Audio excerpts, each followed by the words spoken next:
What's up everyone, Dr. Nate here. We are going to talk about back spasms today and how I've helped multiple clients go from not being able to walk basically at all to being able to walk 20 minutes, 30 minutes, an hour, or however long they want to.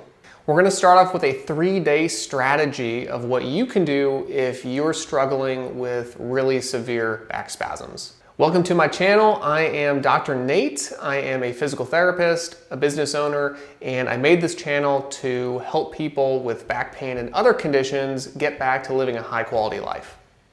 Okay, so on day one of a muscle spasm in your lower back, it can be really frightening and scary, especially if you haven't experienced something like this before. So step one is just try to bring the fear levels down a little bit. If you bent over and you pick something up light, it's likely that it's not a really severe injury, but that's for another video. I'm gonna put that up in a card up here in the right-hand corner so you can see, what causes back pain, or what causes back spasms, is it dangerous, all that type of stuff. So that's a different video.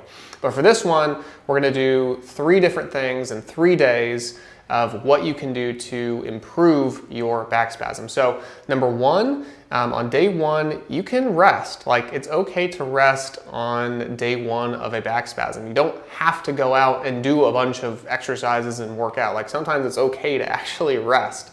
That can include heat or ice. Either one is fine, whichever one feels better for you.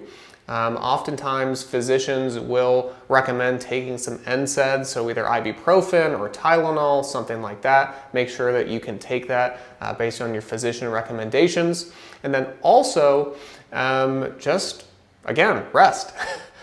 So heat, ice, and ibuprofen or something else like that. Again, I am not a physician and I haven't evaluated you and I can't prescribe medications. So just make sure that you're being safe if you are deciding to take NSAIDs, so non-steroidal anti-inflammatory drugs. Okay, so that's day one.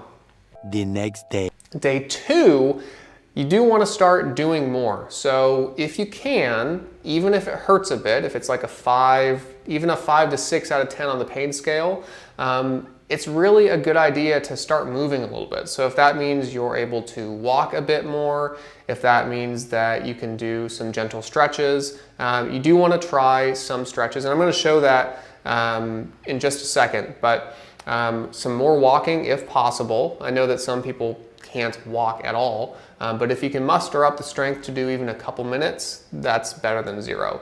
And then I'll show you these gentle stretches here. Actually, I'm not going to show them in this video. I'm going to post to them. Here's another video of different stretches that you can try. I'll put that up here. So yeah, gentle stretches, that's another good way to do it. And then if you're even feeling up to something more, you can try doing some exercises that are actually using the muscles. A lot of times what people do, and I find that this is kind of an error that people make, is they just try to stretch and stretch and stretch and stretch, and they're just stretching an already irritated muscle. And sometimes it does work. Sometimes it helps to reduce some of the symptoms, but oftentimes we want to combine the strengthening movements with stretching movements. So it just covers more bases and you actually get to activate the muscles that are in spasm, which is kind of counterintuitive because you think, well, if I use the muscle, isn't going to make it spasm more? Not necessarily. All right, so day one, we talked about how you can rest, use heat and ice, and also take some anti-inflammatory medications if that's okay, from your doctor, and if you're able to tolerate that. Day two was going through and doing more heat and ice, and also getting in more movement. And then day 3, it's going to be all of those things, except you're going to try to get even more movement in now. And part of that is feeling confident enough to do that. So if you're worried that something is seriously wrong, that wow, like I'm having such severe pain, what in the world, I'm going to have another video up here that you can check out to answer those questions. So again, we want to continue to move more and more and more and more as our body is capable of doing that. The error that a lot of people make in this step is they only do very small amounts of movement, and they're really afraid to do more because they think they're going to damage things. So again, I have a video, the one that I showed up in the top right before, that you can check out. Hope that's helpful. And in summary, everyone is different.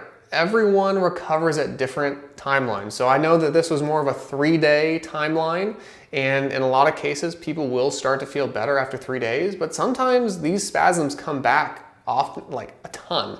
I'm gonna make another video about the recurring back spasms that people have. Like, I've had several clients in my office who have had a back spasm in January, and then it goes away, and then it comes back in March, and it goes away, and then it comes back in 6 months, and they're dealing with this recurring issue. And so a lot of people have recurring back spasms or recurring sciatica, or different recurring muscle spasms. So there are things that you can do to reduce your risk, and it's not all in these short-term things, right? So you might have to make a lifestyle change. You might have to add in some better habits if this keeps happening to you. So again, that's the 3-day strategy. Thank you for watching. Please like and subscribe, or like this video, subscribe to my channel if you want more information on back spasms, on how to get stronger and reduce the risk of these types of issues, and if you want to work on improving your mindset. I'd love to hear in the comments below what you have tried to improve your lower back spasms.